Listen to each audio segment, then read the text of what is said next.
Man finds secret tunnel in garden. Jumps back when he sees faces on the walls. A British man recently made a remarkable discovery in a friend's garden. Kyle May was visiting his friend Katrina in her Augberth home in July when the two decided to explore the grounds.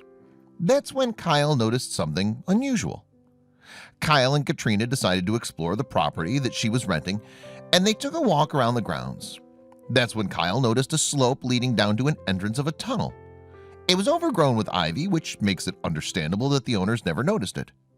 There, set in concrete and half buried underground, was an old Anderson shelter. In fact, this hidden shelter is thought to be one of the only 13 such shelters that are still in their original position in the UK.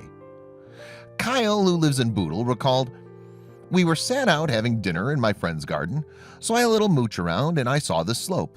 I thought it's something interesting, so I climbed into this little hole and shone my torch inside, and I realized it was an Anderson shelter." Kyle's an avid history buff and explained, "I've been doing a lot of research into World War II and air raid shelters recently, but I didn't expect to just bump into an Anderson shelter. It was a nice surprise."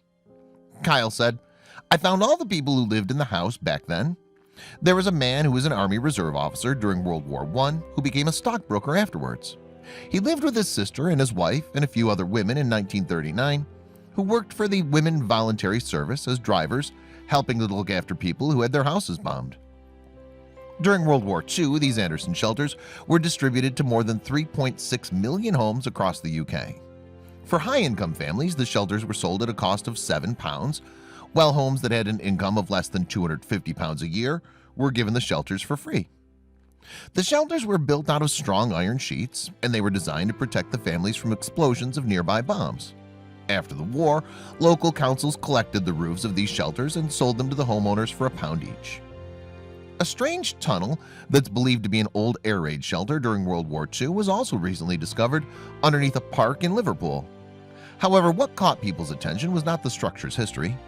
Known to many in the area for the part it played in protecting workers at the Little Woods factory nearby during the Blitz, during which Liverpool was the second most bombed city in the UK, the bunker has 13 entrances and is 300 meters long.